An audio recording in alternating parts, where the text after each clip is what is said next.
Good morning. Today, the first thing I'm going to do here, I got to get some samples of some canola. It has a little bit of green in it, so if you don't want green in your canola seed, I'm going to grab a few samples. I'm going to take them up to a couple different elevators and drop them off and see what they think.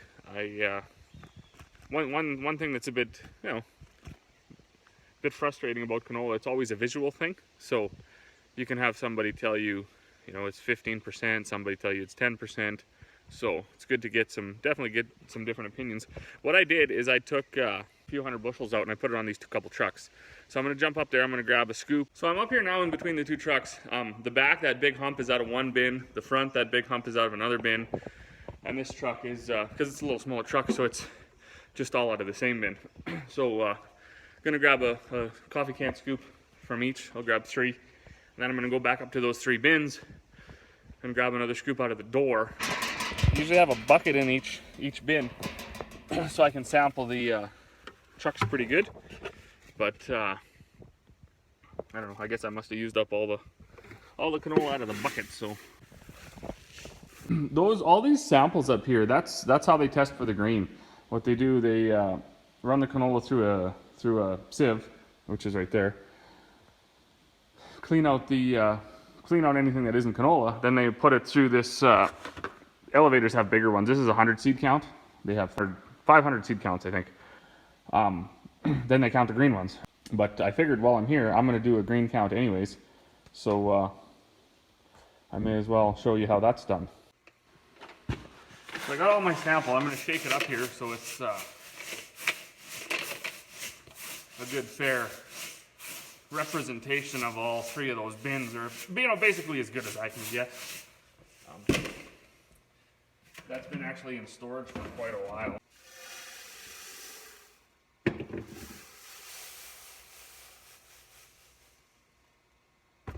Well, not much stays on top, a little bit of chaff.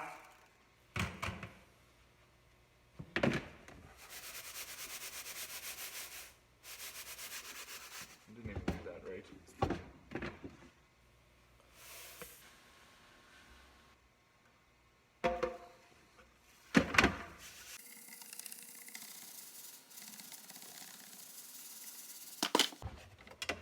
Then you take your 100 count.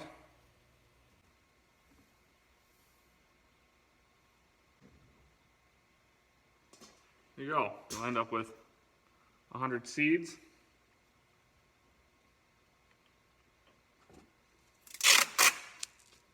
Get some masking tape.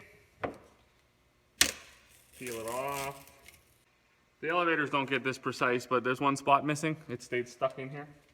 So and get it out. I'll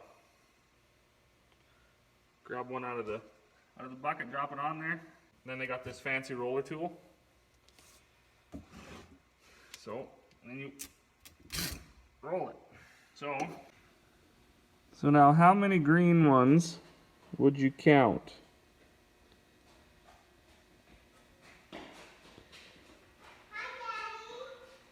Hi, sweetheart. They do give you this chart to tell you which ones are good, which ones are green. I don't know. When it's a visual thing, it's hard to, not everybody sees colors the same, so that's what we get. So, definite green ones. That one's green. That one's green. That one's green. I was told this was 18% green by a grain elevator. I'll let you guys know when I take all these samples up. We're going to run them up today. I would call this one... You want candy. You want candy. I would call this one about 7%. So we just got back from our circuit run there, dropping off canola samples. That takes actually... we went to Grand Prairie to drop off that auger that we took out of the combine yesterday. The machinist guy, I know he's going to fix that up for us. So Grand Prairie, up to Rycroft, 3 grain elevators there, over to Dawson Creek, 3 grain elevators there, then back home. It takes about 4 hours, a little over 4 hours to make that run.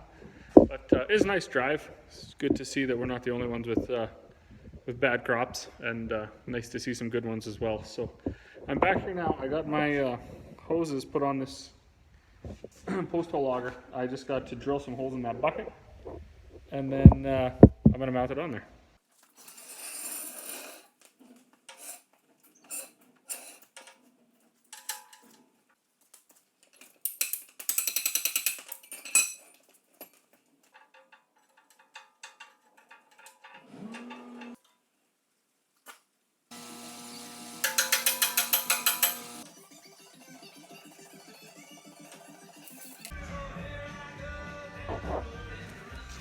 I didn't factor that one in. Hoses are too short, so that was my bad. Hoses weren't too short. I just I had the drive in the wrong spot, so I'm going to plan to run them under the bucket anyways.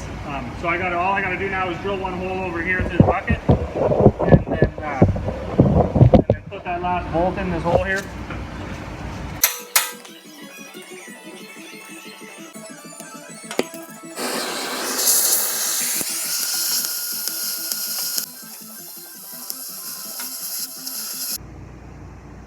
Well, I ran out of oxygen there. I think I'm going to slip in and have supper, let that all cool down a little bit. One thing I wanted to say though too, anybody that was paying attention, so that canola that I had crushed out earlier, and everybody had seen that I had that one bucket. So I took that one bucket and I took 7 bags out of there. So today we went to 6 elevators. The one I think I might send down to a broker down in Stony Plains, Spruce Grove there. I got 2 samples back today. One guy says 10, the other guy says 16% green. There's a discount spread now for every like basically point of green. So it actually gets pretty costly. So it does pay to shop this around. Unfortunately in our area, like I said, that trip took us 4 hours. So we're sort of limited here to where we can go, but we do try to shop it around a little bit, I guess. One thing that's been working out pretty good for us is brokers picking it up right in the yard. To any of you grain farmers out there that are fortunate enough to live by 6 grain elevators either direction, within a 20-minute radius and a couple co-ops and whatever else. It's not all like that. You get further north or further away from the urban centers and away from the railroad track, you end up making, might be a 2.5-hour round trip. You never know for one load of grain, and some pretty aggressive hills too to pull with a set of Super Bees.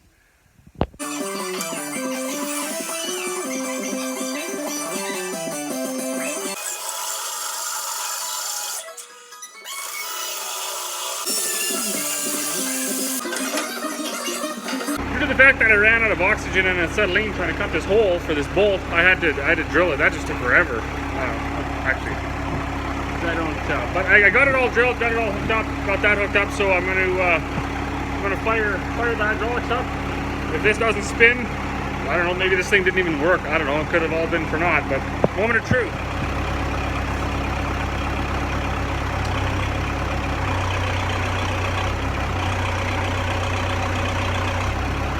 Well, that's just great. Another random tool found up in the sheds. I know we have a bunch of bits for that. I think there's some pretty big bits. So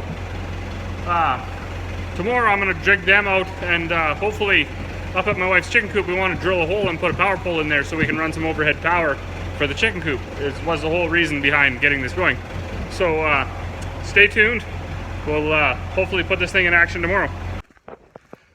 Alright, so it's even shaping up to be a pretty nice evening. I was pretty successful with that post hole auger. I got it all mounted, got it working, no leaks, and luckily the actual auger and everything itself worked. For those of you who keep watching, thank you for that. We'll see you all tomorrow.